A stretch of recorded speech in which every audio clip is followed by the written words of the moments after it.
آج کی اس ہنگامی پریس کانفرنس کے بارے میں اور اس کے مدعے کے بارے میں اس کا پس منظر آپ سب تمام احباب کے علم میں ہے کہ آج سپریم کورٹ کے اندر جو رپورٹ جمع کرائی گئی بیرسٹر سلمان صفدر صاحب کی جانب سے، اس رپورٹ کے مندرجات جب سامنے آئے تو وہ نہ صرف ہمارے لیے بلکہ پورے پاکستان کے لیے انتہائی پریشان کن مندرجات تھے۔ اس رپورٹ کے ذریعے ہمیں پتہ چلا کہ عمران خان صاحب اپنی ایک آنکھ کی بینائی سے مکمل طور پر محروم ہو چکے ہیں، اور مہینوں وہ جیل سپرنٹنڈنٹ کو، جیل انتظامیہ کو اس کے بارے میں اطلاع دیتے رہے کہ ان کی آنکھ سے بینائی جا رہی ہے، انہیں دیکھنے میں پرابلمز آ رہی ہیں، لیکن ان کی مہینوں سے جاری ان کمپلینٹس کو خاطر میں نہ لایا گیا، اور نتیجتاً جب ان کی ایک آنکھ کی بینائی مکمل طور پر چلی گئی تو پھر اس کے بعد انہیں ہسپتال لے کر گئے، اور اس ٹریٹمنٹ کے بعد بھی صرف 15% ان کی ایک آنکھ کی بینائی واپس آئی ہے۔ پاکستان میں اس سے پہلے بھی سیاہ دور گزرے ہیں، لیکن جب سے اس صدی کا آغاز ہوا ہے، پرویز مشرف کا مارشل لاء ختم ہوا، ملک میں سو کالڈ ڈیموکریسی واپس آئی، اور آج 26 سال گزرنے کے بعد اس صدی کے ہم واپس اسی مقام پر آ کر کھڑے ہو گئے ہیں جو ہمیں پاکستان کے سیاہ ترین دوروں کی یاد دلاتا ہے، کہ جس میں سیاسی ورکر، سیاسی رہنما ہمیشہ ریاست کے جبر کا سامنا کرتے ہیں، جبر کا شکار ہوتے ہیں، عدالتیں خاموش تماشائی بن جاتی ہیں، کہیں سنوائی نہیں ہوتی، اور اس حد تک نظام کمپرومائز ہو جاتا ہے کہ انسان کے جائز حقوق، اس کی صحت کے متعلق حقوق، ان کی طرف بھی توجہ نہیں دی جاتی۔ جہاں پر سپریم کورٹ نے انٹرونشن کی، ہم اس کو اس حد تک تو سراہتے ہیں، لیکن اس میں عدلیہ کے لیے، ہمارے ملک کے نظام انصاف کے لیے بہت بڑے سوالات کھڑے ہوتے ہیں۔ چیف جسٹس صاحب نے بیرسٹر صاحب کو فرینڈ آف دا کورٹ تو مقرر کیا، اور انہیں کہا کہ آپ بطور friend of the court as an amicus آپ اڈیالہ جیل جائیں اور وہاں کے حالات سے اور کیفیت سے آ کر سپریم کورٹ کو بتائیں۔ محترم چیف جسٹس صاحب، آپ ہی کے اپوائنٹ کیے ہوئے امائکس، آپ ہی کے دوست، آپ ہی کے فرینڈ آف دا کورٹ، وہ اڈیالہ جیل گئے، انہوں نے وہاں عمران خان صاحب کی صحت کے متعلق آپ کو آ کے رپورٹ دی، آپ نے ایک میڈیکل بورڈ تو کانسٹیٹیوٹ کر دیا، یہ حکم نامہ تو جاری کر دیا کہ ایک آئی اسپیشلسٹ کو دکھایا جائے، لیکن چیف جسٹس صاحب، ہم یہ پوچھنے میں حق بجانب ہیں کہ اتنے مہینوں جو عمران خان صاحب کی کمپلینٹس تھیں، ان کی صحت کے بارے میں جو تشویش تھی، اس کے اوپر جب عمل نہیں کیا گیا تو یہ کس زمرے میں آتا ہے؟ اقوام متحدہ نے رولز بنا رکھے ہیں، ایک منیمم سٹینڈرڈ بنا رکھا ہے کہ جو ہر ملک کو، ہر قیدی کو اس کے حقوق کے متعلق دینے پڑتے ہیں، اور ان رولز کا نام نیلسن منڈیلا رولز رکھا گیا ہے، اس شخص کی یاد میں جس نے سیاسی تاریخ میں ایک بہت لمبی قید کاٹی، کہ سیاسی قیدیوں کو ان کے حقوق کی کس طریقے سے پاسداری کی جائے گی۔ اور ہم تو حیران ہیں کہ اس رپورٹ کے اندر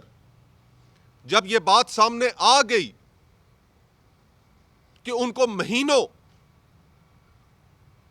ایکسیس نہیں دیا گیا میڈیکل اٹینشن نہیں دی گئی اور ان کی بینائی شدید حد تک متاثر ہو گئی، تو جن لوگوں کے ذمے تھا کہ وہ فوراً بینائی اور ڈاکٹرز تک ان کو ایکسس دیتے، آپ نے ان کے خلاف تو ایک لفظ بھی نہیں کہا۔ اس ملک کی عدلیہ کے اوپر کون اعتبار کرے؟ فرینڈ آف دا کورٹ نے آ کے عدالت کو بتا دیا کہ وہ مہینوں کہتے رہے، لیکن جن کے ذمے تھا کہ ان کا فوری علاج کراتے، ان کے بارے میں تو آپ نے ایک لفظ بھی نہیں کہا۔ یہی عدالتیں ہیں جو حکم دے بیٹھی ہیں کہ عمران خان صاحب کی ان کی رفقا کے ساتھ بھی ملاقاتیں کرائی جائیں، ان کی فیملی کے ساتھ بھی ملاقاتیں کرائی جائیں، ان کے وکلاء کے ساتھ بھی ملاقاتیں کرائی جائیں۔ انہی عدالتوں کے حکم پر عمل نہیں ہوتا۔ اگر وہ ملاقاتیں ہو رہی ہوتی تو شاید یہ بات وقت سے پہلے سامنے آ جاتی،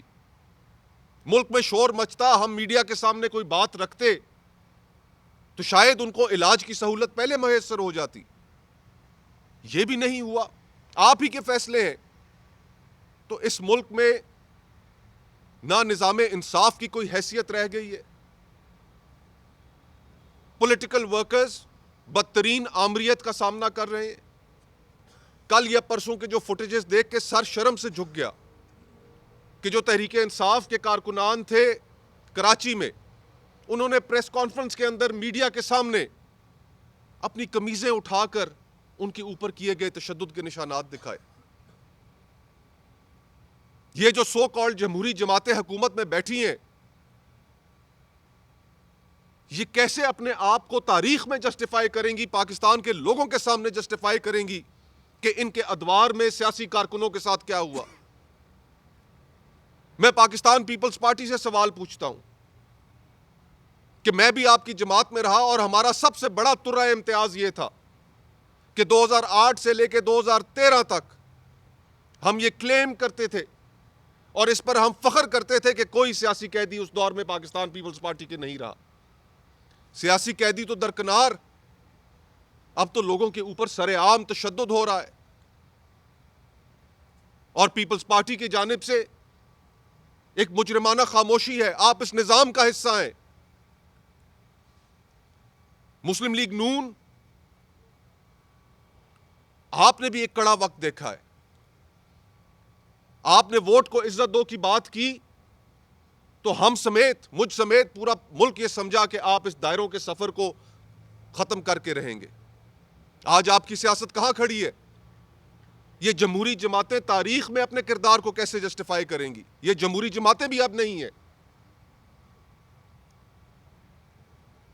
ہم جس نہج پر پہنچ چکے ہیں، جس نہج پر اس ملک کا سیاسی کلچر ڈیٹیریٹ کر چکا ہے، اس کو یہاں سے واپس بحال کرنا ایک بہت بڑا چیلنج ہوگا۔ ہم نے تحریک تحفظ آئین پاکستان نے بہت پریشر تھا ہمارے اوپر، لیکن اس کے باوجود جب وزیر اعظم نے ڈائیلاگ کی آفر کی تو ہم نے اس کے ساتھ کوئی کنڈیشن نہیں اٹیچ کی۔ جب ڈائیلاگ کی انہوں نے بات کی تو ہم نے اس ملک کے جو بڑے مسائل ہیں اس کے اوپر انگیج ہونے کی رضامندی کا اظہار کیا۔ لیکن آپ بتائیے کہ ہمارے پاس کیا سپیس رہ جاتی ہے کہ جب اس طرح کے واقعات اس ملک میں ہو رہے ہوں کہ سب سے بڑی جماعت، سب سے مقبول رہنما 2.5 سال سے وہ جواں مردی سے جیل کاٹ رہے ہیں، ان کے ساتھ جب اس طرح کا سلوک ہوگا تو سیاست کے اندر پھر گفت و شنید کی گنجائش کہاں رہ جائے گی؟ ملک کو جن بحرانوں کا سامنا ہے، ہم چاہتے ہیں کہ ان بحرانوں کو حل کرنے کے لیے راستہ نکالا جائے، لیکن جب اس طرح کی چیزیں سامنے آئیں گی تو حالات مزید گمبھیر ہو جائیں گے، پولیٹیکل پولرائزیشن مزید بڑھ جائے گی، اور پھر ہمارے پاس بھی آپ کے ساتھ انگیج کرنے کی وہ سپیس نہیں رہ جائے گی۔ تو خدا را آنکھیں کھولیے، عمران خان صاحب کو وہ تمام حقوق جو ایک قیدی کو ملنے چاہیے، اپنی فیملی سے ملاقات، اپنے رفقا سے ملاقات، اپنے وکلاء سے ملاقات، وہ فوراً بحال کیے جانے چاہیے۔ یہ ہمارا مطالبہ ہے، اور ان کو فوراً میڈیکل ایکسس دے کر ان کی سیٹسفیکشن اور ان کی فیملی کی سیٹسفیکشن اور ان کی پارٹی کی سیٹسفیکشن کے مطابق ایکسس دیا جائے ڈاکٹرز کو ان تک، اور ایک صحیح صورتحال ان کی صحت کے متعلق قوم کے سامنے رکھی جائے. یہ ہمارا مطالبہ ہوگا.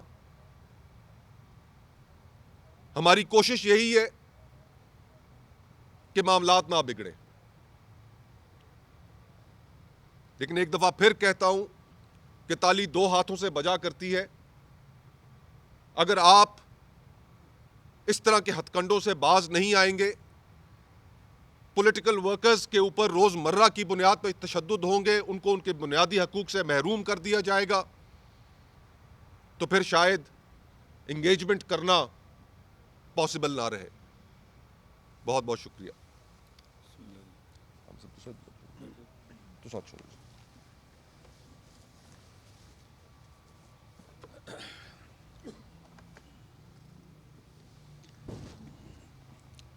بسم اللہ الرحمن الرحیم.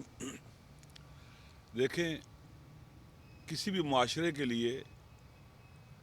حکومتوں کا جو فلسفہ وجودی ہے کہ حکومت کیوں ضروری ہے اور کیوں چاہیے،